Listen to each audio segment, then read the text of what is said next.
Hi class, this is Professor Tony Kurzman. This is our first lecture for Chapter 1 for Thermodynamics, ENGR3110.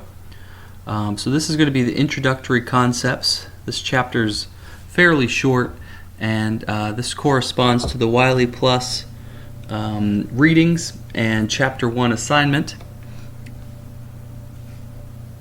One thing to note here is if you have not signed up for Wiley Plus in this course, you need to do so as soon as you can. Homework will be due, every week, and it is necessary that you have Wiley Plus in order to do the homework and submit your solutions. So please sign up for Wiley Plus as soon as possible. There's a video on Blackboard describing how to register for it.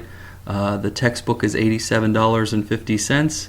And that will give you access to the online textbook as well as all the Wiley Plus resources, including some videos, some help, and obviously the homework assignment resources. Okay, so the objectives for this chapter: we need to understand what a closed system is versus a control volume system. We need to understand what boundaries are. We'll talk about property, state, and process, and then we'll apply the use of volume, pressure, and temperature units. We'll go over some unit systems and unit conversions. We'll discuss temperature scales, and then we will also use our problem-solving methodology. I mentioned that in a previous video. In this class, I expect you to do a 4-step problem-solving methodology for your written work that you will be turning in. The first step is writing down the knowns for the problem. The second step is writing down what you're looking to find. And then the third step is to write down or to draw a schematic and any additional information that you might have about the problem in the schematic. And then finally, the analysis portion will be actually putting together all of your calculations, equations, and coming up with your final solution. The final thing is I would like for you to box your final solution so that I know what your final answer is, and that number should correspond with the value that you submit to Wiley Plus as your final calculation value. Okay, so what is thermodynamics? Well, you could sort of think of it as thermo. Obviously, it has something you could think of therm as dealing with thermal, and dynamic meaning movement, right? So it's the science of energy conversion involving heat, work, and other forms of energy. So we're not just moving thermal energy, but we can be moving, for instance, kinetic energy is movement of an object, movement of a mass, right? So it's basically just a conversion of energy from one form to another, the movement of energy. Thermodynamic applications. Here's a couple examples, right? So a refrigerator. What a refrigerator does is essentially we take the heat from inside a insulated box, the refrigerator portion, right, or the freezer box, and we take that heat and we use a working fluid to expel that. We move that heat to the outside and we expel it to the outside using a refrigeration cycle. We'll learn more about refrigeration cycles throughout the semester. You can see the top middle one there. It shows an electrical power plant. There are some areas, so for instance, this is actually a coal-fired power plant, right? So coal comes in, it's combusted with air, right? That combustion creates heat, and this heated area, which a lot of times we call a boiler, it heats up water, right? So we boil the water or heat up the water to a high temperature. So we get a high temperature, high pressure water, which generates steam, right? And that steam can then be passed through, the arrow goes this direction. So the steam can then be passed through a steam turbine. The turbine converts that steam energy, the pressure and temperature in that, the energy that's available in that pressure and temperature of the steam, which we'll talk about later. We could call that enthalpy. But there's a certain amount of energy that's available, and so the enthalpy difference across this turbine dictates how much energy is turned from this pressure and temperature into kinetic energy, right? So the turbine takes that high temperature, high pressure steam, rotates a series of turbine blades at very high speeds, and we end up getting a kinetic energy that spins a shaft, and that shaft we can connect to a generator. And the ultimate goal there is that generator produces as much electricity as we can, right? And we send that to the electrical grid. On the back end here, we would have a condensate that would be left over.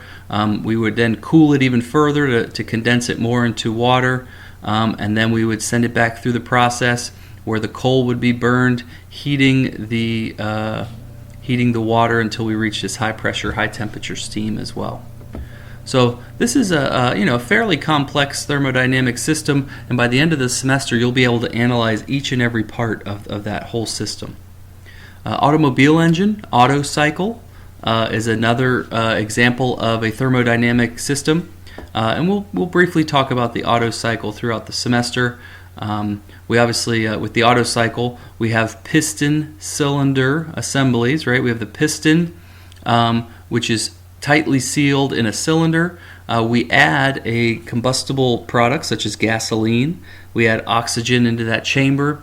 When we combust those two chemicals, or we combust that combination, we create a very high pressure situation that forces the piston downward.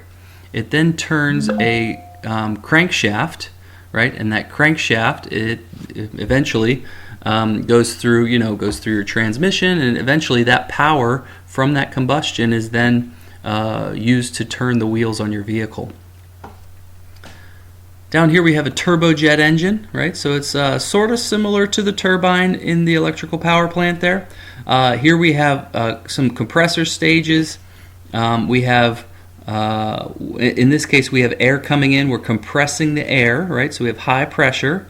That compressor stage is driven by the turbine, and the turbine is forced to rotate by the combustion of the fuel that's provided to this turbojet engine. So that fuel creates a high velocity flow past the turbine. The turbine compresses the air. So what we're doing here is we're increasing the pressure of the air as it goes downstream, and then we're through the combustion we're also increasing the temperature. So both of those things increase the enthalpy of the fluid, and on the back end we'll have some sort of a nozzle that would increase the velocity of those hot gases out of the turbojet engine. In that case, it's the balance of linear momentum that causes the jet engine to move forward as the hot gases move backward. We could even look at it from a biomedical standpoint, right? So we have the lungs are a good example of how, when your lungs expand, we are expanding your lungs with your diaphragm. Essentially, if we're expanding the volume of something, we're decreasing the pressure, and therefore, you can imagine that creates a suction where oxygen is pulled into your lungs. If you then contract the lungs, if you were to squeeze them using your diaphragm, you would then be increasing the pressure, forcing that air outward. And the heart does something similar with blood, right? So there's an expansion and contraction that forces blood into and out of the different chambers of the heart. So these are some real-world examples of thermodynamics in action. So let's talk about systems, right? So a system is what you want to study, right? And the dotted line is how we sort of create our system, how we define our system. All of the areas outside of the dotted line are the surroundings, and the dotted line itself is what we call the boundary. So throughout this class, we will find that drawing our boundary, here you can see we have a large boundary around the whole system, right? This is the whole electrical power plant system. If we wanted to, we could draw a small boundary if we just wanted to evaluate the turbine, in which case we would have, high pressure, high temperature steam crossing that boundary coming in, high pressure, high temperature steam, lower pressure, lower temperature steam crossing the boundary leaving. And then we would have a shaft that would be rotating, and maybe if we wanted to, we could include the generator possibly. In this case, we would just have kinetic energy crossing the boundary, and we'll talk more about how that boundary plays into our calculations. But the key here is that the system is, we can define what our system is by drawing our boundaries, right? And so our system and our boundary we can define, and that basically defines what our surroundings is as well. So we have system and surroundings, Both are differentiated by the boundary. Okay, so when we're looking at a system, we can look at a closed system. So that's a system that always contains the same amount of matter. So no mass can flow into or out of the boundary. Now in this case, we have a piston cylinder assembly. We're going to assume that this is perfectly sealed. These valves are sealed and the piston is sealed. But in this case, we have a finite amount of gas, right? So maybe we say it's 0.1 kilogram of gas or something like that. Well, if we compress it, we might increase the pressure, but we're never going to change the amount of gas that's in there. The same amount of gas will remain in that piston cylinder no matter what operations or processes occur. We can also have a control volume. So a control volume is where the mass may move across the boundary. In this class, we're going to be dealing strictly with closed systems up through Chapter 3, and then Chapters 4, 5, and 6 we'll focus more on control volumes. But a control volume, you can imagine if we drew this boundary between our system and our surroundings. With a control volume, we can actually have materials, or in this case gases, moving across the boundary. Right? We could even have radiation. It's a form of thermal energy, right? So radiation could be crossing the boundary. In this case, we might have water, right? That would be a liquid. Minerals would be, maybe a solid. They might be a dissolved mineral. But needless to say, we can have materials crossing the boundary with a control volume. So when we're choosing a boundary, the first thing we want to think about is, what do you know about the possible system, especially at its boundary? What is the objective of your analysis? So when you're going through your homework problems, these kind of things are what's going to help us define our boundary. A lot of times the homework problem itself, especially if it includes an image, will show you what the boundary is already, or the boundary will be very, let's say, very obvious. So anyway, if we know the air is entering and exiting the compressor, we might want to draw a boundary just around the compressor where let's say, maybe we know a certain flow rate going into the compressor, maybe we know a certain inlet pressure, and maybe we know an outlet pressure and an outlet flow rate, right? If that's the information that we know, or maybe we're asked to figure out the outlet flow rate given a certain amount of work that the compressor is doing on the inlet flow, right? That kind of thing. So if that's the information we're given, that would dictate that we might draw a boundary just around the air compressor. If we know the air is entering the tank, and maybe we know a flow rate of air entering the tank, maybe we know a pressure of the air entering the tank, maybe we know the initial pressure of the tank, and we want to figure out what the final pressure is after that flow rate occurs for, maybe 10 seconds or something like that. So at that point, we're just going to draw a boundary around the tank, because the only information that we may know has to do with the flow across the inlet into that tank. So these are just some examples, simple examples of how our boundary can change depending on what information we're given in our problems.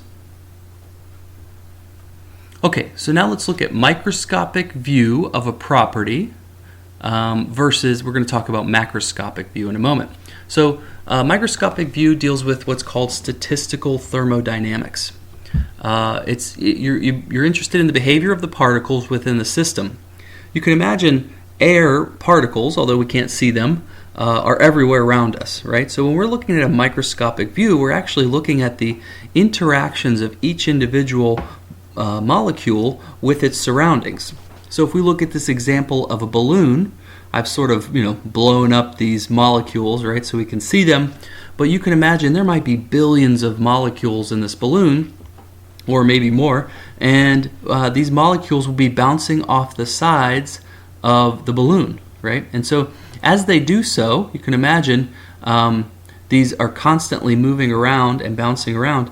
As they do so, they're expanding the balloon. They're creating a pressure on the inside of the balloon. Now, on the outside of the balloon, there's also atmospheric pressure, right? There's air molecules acting on the outside of the balloon. If I increase the pressure inside this balloon, that means I sort of force more air molecules inside of here. We're going to have more interactions with the inside of the balloon and therefore expand it outward because the pressure would be higher than the outside of the balloon. Now, at some point, the volume is going to expand to where that pressure between the two becomes equal, right? And so at that point, we would have sort of our stabilized volume for that balloon. Now, that being said, the microscopic view is not what we focus on in thermodynamics. We care more about the macroscopic view, or the classical thermodynamic perspective. So it's the overall behavior of the system. We don't care how many molecules are bouncing off the inside and outside of the balloon. All we care about is that the macroscopic value of all of those molecules is equal to 20 pounds per square inch, 20 psi. Right? So that's all we care about. We don't care about the interactions of these, billions of molecules, or however you want to think of it. We just care about the macroscopic property. Okay, so let's define property. So property is a macroscopic characteristic of a system. It could be mass, volume, temperature, could be pressure, those kind of things. Numerical value can be assigned at any given time. So, obviously properties can change depending on what time the process or the system is at, right? So, a state is the condition of a system described by its properties. So we have 300 milliliters of water. We're going to describe it, with a volume of 300 milliliters, pressure of 1 atmosphere, and a temperature of 25 degrees Celsius. A process changes the properties of a system, in turn changing the state of a system. So essentially the process changes one state to a different state. So if we had 300 milliliters of water at 1 atmosphere and 25 degrees Celsius, that would, let's say, be state 1. We could take that water and we could heat it up to, let's say 100 degrees Celsius. Maybe it starts to boil. So at that point, we've heated it up. The process has converted from state 1 at 25 degrees Celsius to a second state at 100 degrees Celsius. So a process occurred, in this case a heating process, that took us from 300 milliliters of water at 1 atmosphere to 300 milliliters of water. We could still say 1 atmosphere, and maybe we're at 100 degrees Celsius. A steady state steady state system is a system where none of its properties change with time. So everything stays constant over time. So let's talk about a couple different properties here. We have extensive properties. So these depend on the system size. Things like mass, volume, energy, things like that. The mass of the whole is equal to the mass of its individual parts. So you can imagine if we have a weight bar and we add more weights to it, then we can add up all these different weights to find the total mass of the weight bar and all the weights, right? So that's an extensive property. It changes with the amount of matter.